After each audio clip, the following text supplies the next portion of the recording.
네, 안녕하세요. 뇌과학 논문 리뷰 뇌리 시작하겠습니다. 저희가 사실 최근에 구독자 1000명을 돌파했습니다. 오, 축하드립니다. 네, 그래서 오늘 특별한 게스트를 준비했습니다.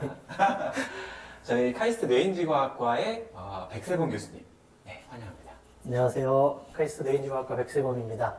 저는 계산뇌과학적인 방법으로 뇌를 연구하고요. 그러다 보니까 이제 여러 가지 이론, 어떤 원리를 통해서 뇌의 기능들이 어떻게 발생하고 작동하는지를 여러 가지 다양한 방법 주제에 대해서 연구하고 있습니다. 오늘 저희가 사이언스 논문을 2월 말, 3월 초에 발표됐던 사이언스 논문인데 이게 사실은 진화, 특히나 이제 신경계의 진화에 관한 논문이어서 이걸 다뤄주실 분이 별로 없었습니다. 그래서 이제 특별히 백세범 교수님을 모셔서 이야기를 좀 들어보고 싶어서 나와주셔서 너무 감사하고요. 오늘 어떤 논문인지부터 먼저 소개를 좀 해주시겠어요? 네, 그 논문 제목만 보시면 이게 진화 논문인데 싶으실 거예요. 근데 비주얼 시스템, 그러니까 우리 시각 시스템의 진화에 대한 그런 논문입니다. 그래서 조금 배경 지식 같은 게 아마 없으신 분들도 좀 이해하실 수 있도록 차근차근 제가 설명을 드려볼까 해요. 네, 좀 쉽게 설명해 주시면 좋겠어요. 네. 제가 살짝 봤는데 무슨 말인지 잘 모르겠더라고요. 그래서 이 논문의 같은 호에 보면은 이 논문에 대해서 또 설명을 해놓은 코멘트 논문이 있어요. 그래서 이 부분을 한번 이 논문을 먼저 보시는 게 상당히 도움이 되실 것 같습니다. 자, 일단 기본적인 개념 몇 가지를 이해를 해보자면 이 논문은 진화에 대해서 뭘 다루고 있냐면 패스 디펜던스라는 개념 그리고 크리티컬 정션이라는 개념을 다루고 있어요. 말만 들어도 이게 무슨 용어인지 잘 모르시겠죠. 네. 그냥 간단한 건데요. 진화에 있어서 결국은 어떤 생명체가 어떤 다른 형태, 다른 종으로 바뀌는 것이 이제 진화겠죠. 그래서 그 변화가 일어나는 바로 그 시점, 그거를 크리티컬 에볼루셔너리 정션이라고 하고, 그렇다는 얘기는 그 점에서 어느 방향으로 갈 것이냐를 정하는 요소들이 여러 가지가 있을 것이고, 그것에 의해서 운명이 결정된다. 라는 개념이 발생하게 되는데 그게 패스 디펜던스입니다. 그러니까 어떤 한 점에서 한 종이 있었는데 네. 얘가 두 개의 다른 종으로 분화되는 그 시점이 이제 크리티컬 정션이 되는 네, 거죠. 그렇죠. 네. 근데 그때 패스 디펜던스는 뭐라고요? 예, 결국은 이제 그 갈리는 것이 그냥 아무렇게나 내 마음대로 갈리는 게 아니라 뭔가 이유가 있고 원인이 있을 거잖아요. 그러다 패스에 보니까 뭔가 의존적인 네. 부분이 있다. 네, 예. 그래서 결국은 어느 패스로 가느냐가 그 전에 어떠한 조건에 의해서 결정이 되고 그러다 보니까 진화의 방향이 결정된다. 다시 말해서 어떤 진화의 방향이 프리딕터블 하느냐 아니냐라고 했을 때 어떤 패스를 따라간다라고 알고 있으면 이제 어느 정도 프리딕터블 해지는 거죠. 네, 그래서 진화를 이해하기 위한 방편으로 이제 도입된 개념입니다. 어떤 진화 방식이 그냥 무조건 랜덤하게 산발적으로 되는 것이 아니라 네. 얘가 원래 가지고 있던 뭔가의 구조의 형태에 근거해서 다음으로 갈 거기 때문에 네. 현재 얘의 상태를 보면 일정 정도는 예측할 수도 있다. 진화가 어느 방향으로 네, 갈지. 예. 그런 그것을 얘기군요. 기대하는 이제 개념인 거죠. 여전히 잘 모르겠습니다. 그래서 이제 제목에 보면 비주얼 시스템이 있으니까 또 교수님께서 이제 비주얼 시스템에 대한 연구를 주로 많이 하셨기 때문에 네. 이제 시각이 진화하는 단계를 얘기하는 것 같아요. 네, 맞습니다. 사람이나 어떤 고등동물의 비주얼 시스템, 시각 시스템을 상상하는 분들이 많이 계실 텐데 사실은 이 논문에서 다루고 있는 것은 그거보다는 훨씬 단순한 생명체 비주얼 시스템입니다. 그렇지만 어쨌건 많은 이제 다양한 생명체들의 비주얼 시스템 혹은 센서리 시스템이 진화하는 데 있어서 공통적인 원리를 다룰 수 있다라고 이제 생각이 되는 그런 원리인 거죠. 그러니까 이게 진화가 돼서 어떤 모양으로 진화했는지를 구체적으로 막 그걸 얼마나 복잡하신지 그걸 보는 게 아니라 이게 진화한 단순한 생명체지만 한 방식의 원리를 통해서 이게 여러 가지 다른 종에서도 일어날 수 있는 원리다라는 걸 밝힌 논문이라는 건데요. 예, 큰 그림을 그리는 논문이라고 보시면 좋을 것 같고 그 이해를 돕기 위해서 제가 한번 예시를 좀 들어볼게요. 네.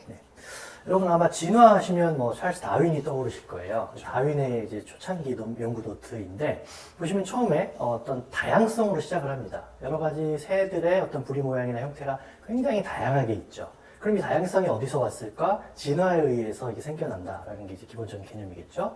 근데 그거를 어떤 종이 어떤 종의 조상인지를 따져보면 이런 식의 다이어그램으로 정리를 할 수가 있어요. 그래서 아마 제일 많이 쓰이는 파일로제네틱 트리라는 그 개통수라는 뭐 그런 말을 들어보셨을 거예요. 그 정리를 하다 보면 어떤 조상이 진화해서 어떤 후대가 되고 어떤 다른 종이 되는가 이런 거를 이제 정리를 할 수가 있게 됩니다. 네. 그래서 여기서 결국 문제는 이거예요. 만약에 진화가 그냥 환경에 적응하는 거라고 하면 어떤 환경에 대해서 답이 한 가지만 있으면, 정확하게 옵티멀한 조건이 한 가지만 있으면 진화는 그 방향으로 될 거예요. 그럼 이제 굉장히 간단한 얘기가 되죠. 근데 실제로는 그렇지 않습니다. 여기 보시는 바와 같이 한 종에서 다른 종으로 분기를 할 때 굉장히 여러 가지 다른 형태의 피노타입을 가지는 다른 종으로 분기를 하는 것이 보통의 형태예요. 자, 그러다 보니까 이제 이런 개념이 생겨요. 이 정션은 굉장히 이 종이 어떤 종으로 바뀔 것이냐, 어떤 종이 될 것이냐를 결정하는 굉장히 중요한 크리티컬 정션이고요. 여기에는 멀티플한 초이스가 있습니다. 그러면 이 멀티플한 초이스 중에서 어떤 종으로 운명이 결정될 것인가는 분명히 그 전에 존재하는 어떤 조건들에 의해서 좌지우지 되겠죠. 그걸 패스 디펜던스라고 부르는 거죠. 그 말씀하시는 걸 들어보니까 크리티컬 정션이 그럼 왜 생기나, 왜 굳이 이제 왜 바뀌어야 되나라는 생각하다 보니 문득 어떤 환경 변화라던가 그런 조건들이 주어졌을 때 이제 이 환경에 내가 어떤 식으로든 변화해서 뭔가 바뀌어야 살아남을 수 있는데 하는 게 크리티컬 정션의 어떤 시점이 될 수 있겠고 근데 그때 각각 가지고 있는 패스 디펜던스, 자기가 가지고 있는 어떤 원래 갖고 있던 패스웨이 혹은 구조들에 의해서 주로 한 가지 방식이 아닌 몇 가지 다른 방식으로 분화하게 되는 게 진화의 원칙이다. 네, 원칙보다 대부분의 옵저베이션을 해보면 이제 그런 식으로 나타납니다. 실제 그런 게 관찰된다. 네, 그렇게 여러 가지 형태로 진화를 할 수가 있는데 그 중에 이제 재미있는 개념이 이런 게 있어요. Convergent Evolution이라고 이걸 이제 수렴 진화라고 합니다. 그러니까 아까 그 설명한 진화의 개념에서 그 트리를 그려보면은 얘네들 굉장히 멀어요. 뭐 상대적인 개념이긴 하겠지만 굉장히 멀고 뭐 상관이 없을 것 같은데 굉장히 거의 똑같아 보이는 비슷한 형태로 이제 날개라는 형태를 만들어냈다라는 것이 Convergent Evolution의 개념이죠. 새도 날개를 만들었고 박쥐도 날개를 만들었고 서로 다른 종이었지만 뭔가 이 환경에 적응하다 보니까 비슷한 구조를 만들었고 그게 수렴 진화다. 여기까지 했습니다. 그래서 오늘 이제 논문의 본론으로 들어가서 이 논문에서 보여주고 있는 건 뭐냐면 카이톤이라고 하는 굉장히 단순한 바다 생물이 있어요. 군부라고 부르는데 일종의 껍질이 있는 조개류라고 보시면 될 것 같아요. 이 카이톤이 비주얼 시스템을 가지고 있는데 굉장히 다른 구별되는 두 종류의 비주얼 시스템을 가지고 있는 종들이 있어요. 그런데 이 두 다른 종류의 비주얼 시스템이 아주 굉장히 단순한 그 껍질에 뚫려 있는 슬릿이라고 오프닝이라고 하는 그 개수가 많으냐 적으냐에 따라서 완전히 다른 형태의 비주얼 시스템으로 진화할 수 있다는 걸 보여주는 게 오늘 이 논문의 주요 리절트고요. 그 결과를 놓고서 우리는 그러면 이게 어떤 의미인지를 좀 따져보는 굉장히 중요한 개념을 건드리는 내용이라서 그 내용을 따져보는 게 오늘 논문의 의미가 될 것 같습니다. 비주얼 시스템이라고 하는 거니까 이 카이톤이라는 조개가 눈이 있나 본데요. 눈도 있고 눈보다 훨씬 단순한 형태의 안점을 가지는 종도 있습니다. 아무튼 얘들도 뭔가 보긴 하는군요. 근데 이제 이 카이톤에도 여러 개의 종이 있는데 그 중에는 이런 타입의 눈, 뭔가 보는 비주얼 시스템을 가진 종이 있고 다른 비주얼 시스템을 가진 다른 방식으로 눈을 보는 그런 부류가 있군요. 대략 한 500종 이상이 있다고 하는데요. 여기 보시는 바와 같이 지금 샘플로 가져온 사진만 해도 굉장히 많은 다양한 종류의 카이톤이 있죠. 얘들이 카이톤이에요? 얘네들 다 카이톤입니다. 종류가 되게 많네요. 종은 굉장히 세부적으로 나뉘지만 같은 류에 속합니다. 근데 얘네들이 비주얼 시스템을 A 타입을 가질 때, 혹은 B 타입을 가질 때 그걸 구분하는 어떤 패스 디펜던스가 있다. 그렇죠. 패스 디펜던스가 있는지를 확인해 보자. 그걸 찾아보자. 그리고 그게 존재한다 그러면 이제 아까 말한 크리티컬 정션이라는 게 존재할 건데 그 크리티컬 정션에서 이들의 운명이 갈리는 원인은 무엇인가? 그게 이해가 가능하다 그러면 우리는 결국 이 종이 어떻게 진화할지를 프리딕션 할 수 있다는 얘기가 되거든요. 근데 이제 얘들의 그 눈 시스템이 어떻게 생겼는지 잘 모르니까 그게 머릿속에 잘 그려지진 않네요. 그렇죠. 그래서 세부적인 내용으로 들어가서 살펴보기도 하고요. 좀 더 자세히. 이 논문이 굉장히 잘 쓰여진 논문이라고 생각되는 게 소재를 굉장히 잘 골랐어요. 카이톤은 굉장히 구별되는 두 가지 피노타입을, 두 가지 시스템을 가지고 있는, 비주얼 시스템을 가지고 있는 종인데 화석이 굉장히 풍부해서 이 화석을 분석해서 연대별로 나누고 파일로제네틱 트리 애널리시스를 하는데 굉장히 유리하다 그래요. 그리고 심지어 현생으로도 남아있는 카이톤들이 굉장히 많은데 화석으로 남아있는 카이톤하고 현생으로 남아있는 카이톤이 심지어 같은 환경에서 현재까지도 같이 존재하는 경우가 있어요. 그래서 같은 바위에 현생 카이톤과 카이톤의 화석이 그래요? 그것도 같은 비주얼 시스템 형태를 가지는 카이톤이 같이 존재하는 경우가 있다 그래요. 예, 그래서 굉장히 좋은, 연구하기 좋은 소재라고 생각이 됩니다. 논문 내용은 생각보다 굉장히 단순한데요. 예, 첫 번째 피규어를 보시게 되면 카이톤이 이렇게 생겼고요. 카이톤의 시각 시스템이라고 하는 것이 어떻게 생겼는지를 묘사를 하고 있습니다. 눈이 어디 있죠? 안 네. 보이는데. 첫 번째 그림을 보시면 네. 이게 이제 굉장히 많은 종류의 카이톤이 가진 형태인데 여기 뭔가 점같이 꾹꾹 찍혀 있는 게 보이시죠? 초록 점들이요. 예, SDC라고 하는 굉장히 원시적인 형태의 센서라고 보시면 돼요. 네. SD시고 이게 일종의 센서다. 예, 그러니까 네. 센서를 만드는 프리커서라고 보시면 되는데 이 SDC 포토리셉터를 가지면 이제 비주얼 자극을 이제 감지를 할 수가 있게 되고 또 다른 종류의 뭐 키모리셉터나 뭐 다른 종류의 센서리 인풋을 받아들일 수 있는 리셉터를 가지면 이제 그 종류의 센서가 되는 거죠. SD만 가지고 있는 네. 이제 카이톤 종이 있고요. 그거밖에 없는 종도 있어요. 현재도 있네요. 네, 그럼요. 네. 그 다음에 우리가 비주얼 시스템이라고 부를 법한 굉장히 그래도 구조가 갖추어진 시스템을 가진 종이 두 가지 분류가 있습니다. 아까 말씀하신 네. 비주얼 시스템 두 가지가 있다는 네, 거죠. 바로 여기인데요. 네. 첫 번째는 제법 우리의 눈하고 비슷한 그러니까 렌즈가 있고 레티나 구조가 있는 이러한 쉘 아이라고 하죠. 눈이라고 하는 구조를 가지고 있는 녀석들이 일단 한 부류가 있습니다. 저건 진짜로 눈같이 네. 생긴 거네요. 렌즈, 예. 우리 눈처럼 렌즈도 있고 네. 뒤에 망막 같은 구조도 있고. 예. 그런 구조를 가지는 제법 눈 같은 구조를 가진 그런 종이 있고요. 그다음 또 하나 타입은 우리가 이제 아이 스팟이라고 부르는데 뭐 안점이라고 부르죠. 앞에 것처럼 눈의 구조가 제대로 갖춰지지는 못했는데 이제 어쨌건 비주얼한 어떤 인풋을 받아들여서 센싱을 할 수 있고 그것을 이제 신경계로 전달할 수 있는 역할을 하는 아이 스팟이라는 구조가 존재하는 이제 그런 종이 있습니다. 네. 이거는 렌즈도 없고요. 레티나 구조도 없고 굉장히 좀 단순한 형태의 안점인 거죠. 보시면 개수는 밑에 샘 사진인데요. 개수는 이제 아이스팟이 좀 많고요. 네. 예, 쉘 아이는 좀 크기도 크고 개수도 좀 적습니다. 네네. 이렇게 좀 완전히 구별되는 두 가지 이제 종으로 나뉘는 거죠. 그 부류도 있는 거군요. 네, 예. 종들이. 네. 조개 딱딱한 껍데기에 눈 같은 게 있다니 네. 충격적입니다. 그렇죠? 자, 근데 이제 그러면 왜 이런 식으로 다른 종으로 진화를 했을까? 그리고 오늘 참 진화 얘기하고 예, 있습니다. 네. 무엇이 그럼 이렇게 다르게 진화를 하게 만들었을까? 재밌는 포인트는 그거죠. 어쨌건 얘네들은 스페이셜한 비전이라는 그런 정보를 처리할 수 있는 서로 다른 형태의 시스템이라는 거죠. 스페이셜 비전이라는 게 네. 어디에 뭐가 있냐, 이 네. 공간에 대한 정보를 이 빛 정보를 통해서 우리 눈이 네. 하듯이 네.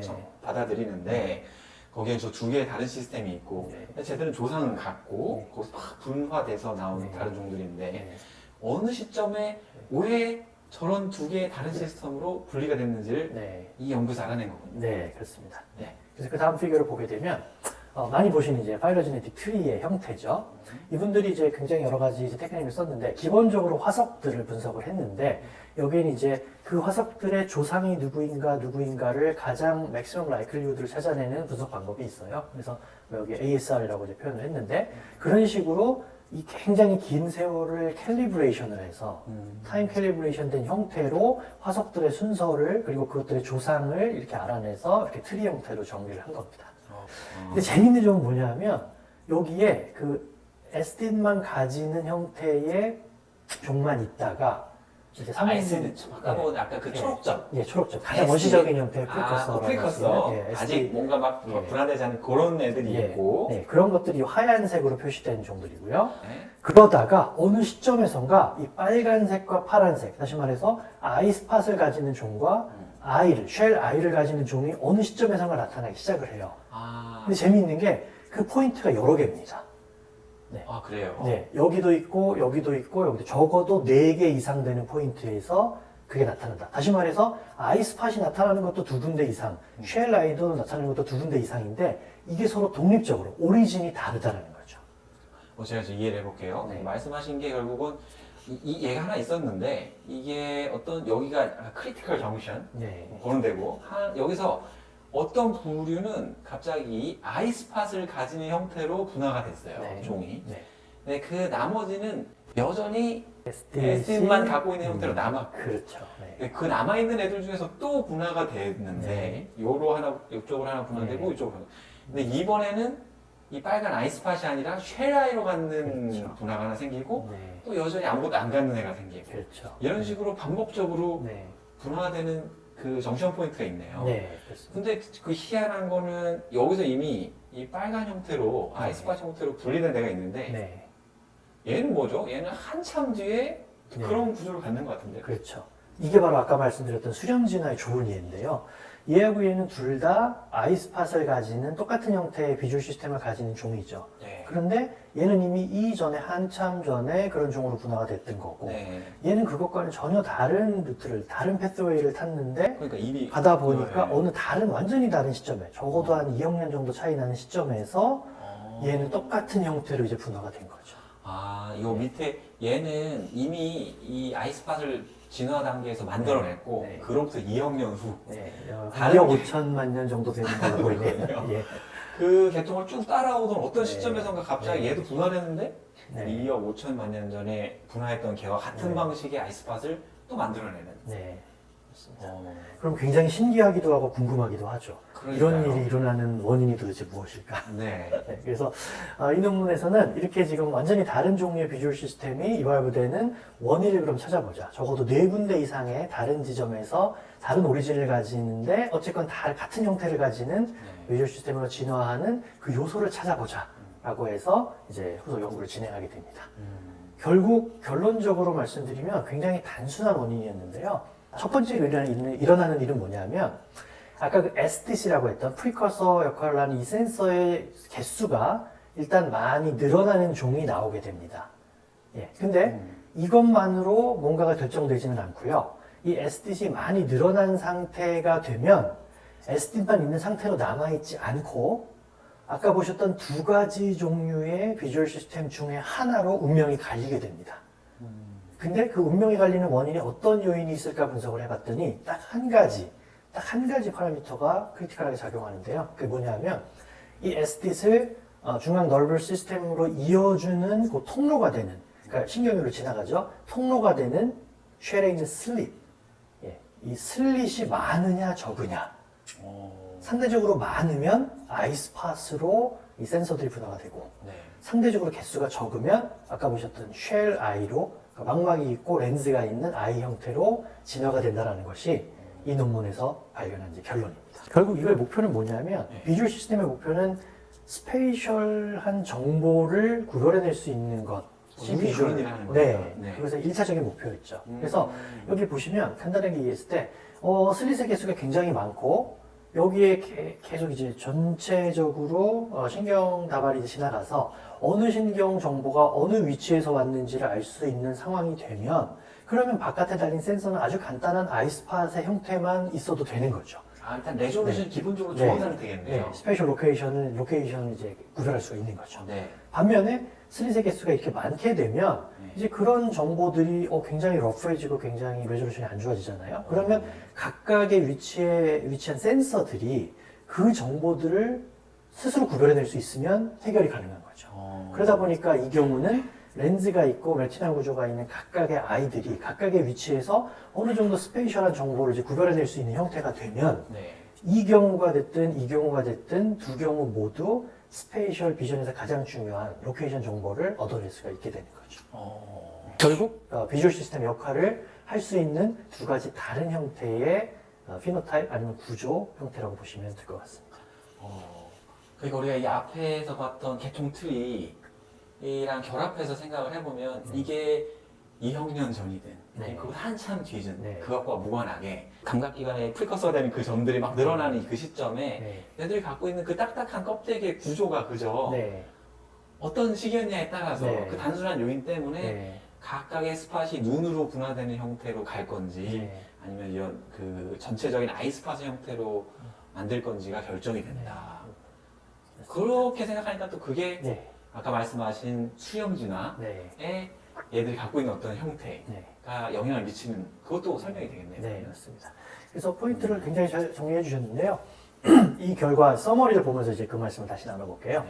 그래서 지금 요거는 아까 보셨던 그 슬릿의 개수와 그 SD셋 개수를 양쪽 축으로 하고서 그 각각 종의 비주얼 시스템이 어떤 형태인지를 한눈에 볼 수 있게 만들어 놓은 파일럿 모포스페이스라고 하는 이러한 이제 도표입니다. 처음에 보시면 이 초록색은 네. SD만 있는 약간 원시적인 형태의 비주얼 시스템을 가지는 종들이에요. 보시게 되면 SD셋 개수가 어느 숫자 이하죠. 어느 숫자 이하에서는 비주얼 시스템이 그냥 단순하게 SD만 가지고 있는 단순한 형태입니다. 네. 그러다가 SD셋 개수가 증가를 하는 Y축으로 이렇게 위로 올라가는 이 방향으로 이동하게 되면 네. 이 상태로 그대로 남아있지 못하고 파란색 계통으로 가거나 빨간색 계통으로 가는 두 가지 운명 중에 하나를 택해야 되는 그런 상황이 됩니다. 이 결과가 보여주는 건 결국 뭐냐면 SD셋 개수가 올라갈 때 두 계열로 나뉜다. 근데 그걸 결정하는 요소는 무엇이냐? X축에 있는 이 슬릿의 개수인 거죠. 슬릿의 개수가 상대적으로 적은 경우는 이렇게 파란색, 다시 말해서 쉘 I를 가지는 형태로 이제 진화가 되고, 반면에 슬릿의 개수가 어느 정도 이상이 되면은 여기 보면 뚝 떨어져서 중간 단계 놓고 뚝 떨어져서 빨간색이 나타나는데, 이거는 아까 보셨던 I 스팟을 가지는 그러한 비주얼 시스템의 형태로 진화하는 전혀 다른 계통으로 이제 진화가 되는 그런 상황이고요. 재밌는 거는 여기 지금 솔리드로 표시된 이 부분하고 하얀색 뚫려 있는 네모로 표시된 이게 완전히 다른 오리진을 가진 아까 보셨던 그 트리에서 네. 다른 위치에서 같은 종류의 비주얼 시스템으로 분화하는 딱 그 케이스거든요. 아, 이게 하나에서 갈라지는 데가 예. 아니라 저기 있고 예. 여기 있고. 예. 빨간색도 마찬가지고요. 네네네. 보면은 오리진이 전혀 다른 형태의 진화였는데 같은 종류의 비주얼 시스템을 가지는 것뿐만 아니라 그 조건도 슬릿의 개수나 에스tet의 조건도 완전히 일치를 하죠. 그러니까 이거는 수렴 진화에 아주 정말 잘 들어맞는 중요한 리절트라고 생각이 되고, 여기서 보여주는 거는 이 슬릿의 개수가 정확하게 크리티컬 정션을 만드는 요소라는 것이죠. 진짜로 여기서 보여주신 것처럼 10개에서 12개, 13개의 고기를 기점으로 해서 네. 이 슬릿의 개수가 그거보다 적으면 다 파란색이 네. 되었고 네. 그거보다 많으면 다 빨간색이 되었어요. 네. 걔들이 분화된 시점이 어디냐와 상관없이 네. 양쪽 모두에서. 네. 신기하네요. 예. 그래서 이제 이 결과가 우리 이제 뇌과학자들하고 이제 가장 상관이 있는 내용이 뭐냐면, 네.